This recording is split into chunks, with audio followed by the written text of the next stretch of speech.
Hello everyone, welcome back to my channel. मेरो च्यानलमा सबैजनालाई स्वागत छ। र आज भने चाहिँ थियो छुट्टीको दिन र स्याटरडे हामी दुईजना हस्बेन्ड वाइफ चाहिँ दुईजना एकछिन बाहिर निस्किनु लागि रेडी हुँदैछौँ। र घाममा यति साह्रो चर्किरहेको थियो भने र पनि दुईजना चाहिँ निस्क्यौँ भनेर एकछिन भने यसरी निस्क्यो भने चाहिँ अलिकति माइन्ड फ्रेस भएको जस्तो नि हुन्छ। र हप्तैभरिको काम र कस्तो थकावट त्यही रुटिनमा हिँडाइले गर्दा कस्तो भइरहेको हुन्छ नि त। यसरी निस्क्यो भने चाहिँ अलिकति माइन्ड फ्रेस हुन्छ र एक प्रकारको एउटा जागर एउटा त्यही खालको एनर्जी आउँछ र फर्स्ट डेमा चाहिँ। र त्यही भएर चाहिँ हामी चाहिँ कोही कोही बेला स्क्रिन निस्किने गर्छौँ, हस्बेन्ड वाइफ निस्किने गर्छौँ र एक प्रकारको मजा पनि आउँछ। दुईजना मात्रै छ भने सबै कुराहरू सेयरिङ हुन्छ र मजा पनि आउँछ यसरी। र हामी चाहिँ नयाँ बाटो एक्सप्लोर गर्ने भनेर चाहिँ हामी दुईजना गएको थियौँ।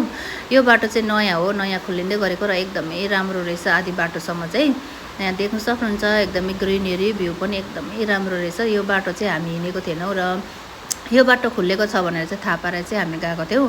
प्रायः जस्तो हामी वरिपरिको बाटोहरू त घुम्ने ठाउँहरू त प्रायः जस्तो घुम्नै रहेको छौँ, तर यो बाटो भएर चाहिँ त्यो बाटो चाहिँ त्यहाँ ठाउँमा चाहिँ गएको थिएन। र त्यो ठाउँमा चाहिँ हाम्रो लागि पुरानै भए पनि यो बाटो भएर चाहिँ गएको थिएन। र आधी बाटोसम्म चाहिँ बाटो बनाइसकेको रहेछ र आधी बाटोदेखि चाहिँ अलिकति रफ रहेछ। त्यही माथि पानी आएको कारणले गर्दाखेरि चाहिँ हिलो हिलो हिलो भइरहेको रहेछ। त्यही भएर चाहिँ म एकछिन हिँडेँ यहाँनिर।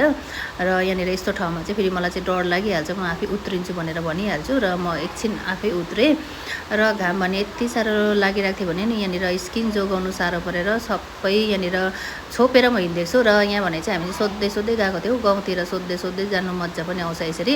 पहिले पनि हामी यसरी गएको थियौँ र त्यो चाहिँ एकदमै लङ टुर थियो। त्यति हामी गएको थियौँ, हामी सन्दकपू गएको थियो, त्यति बेला पनि एकदमै मजा आएको थियो र त्यही मेमोरिजहरू रिकल हुँदै थियो मलाई चाहिँ। र हामी पुगिसकेको छौँ यो मिनी माउन्टेन भन्ने ठाउँमा। यो चाहिँ बाहुनडाङ्गी हो र पहिला पनि गएको थिएँ म एकपल्ट, अनि 8-9 वर्ष पछाडि फेरि गएको थिएँ यहाँनिर। तर त्यो जुन चाहिँ पहिला नयाँमा बनिएको जस्तो केही पनि छैन रहेछ, मेन्टेनेन्सहरू गरेको छैन रहेछ, रिपेयरिङहरू गरेको छैन रहेछ। त्यही भएर चाहिँ अलिकति यसको चाहिँ रूप रङहरू चाहिँ अलिकति चेन्ज भएको रहेछ, मेन्टेनेन्सहरू गर्नुपर्ने रहेछ। र यही हो मिनी माउन्टेन चाहिँ। पहिला हामी चाहिँ पिकनिक खानको लागि हामी फ्यामिलीबाट गएको थियौँ, पिकनिक नै खान गएको थियौँ। र यहाँ चाहिँ खोला पनि छ। यो खोलालाई चाहिँ क्रस गरेर गयो भने चाहिँ यो माउन्टेनतिर फोटोहरू खिच्नु पाउँछ, एकदमै राम्रो देख्छ। र यो चाहिँ मैले टाढोबाट चाहिँ भिडियो गरेको कारणले गर्दा त्यति साह्रो क्लियर आएन रहेछ। यहाँ बिचमा एउटा खोला पनि छ र पिकनिकहरू जान खालके यो ठाउँ चाहिँ एकदमै राम्रो छ।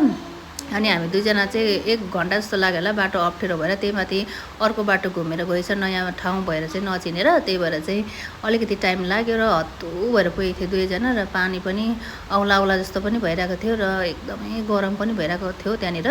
यहाँभन्दा चाहिँ त्यहाँनिर एकदमै गरम रहेछ। अनि पानी पनि आयो र हामी एकछिन त्यहाँ बसेको थियो। कस्तो मजाले यो फुल फुलिरहेको रहेछ, गेटमा लगाएको रहेछ, यति मजाले फुलिरहेको थियो भने नि। त्यही माथि पानी आएको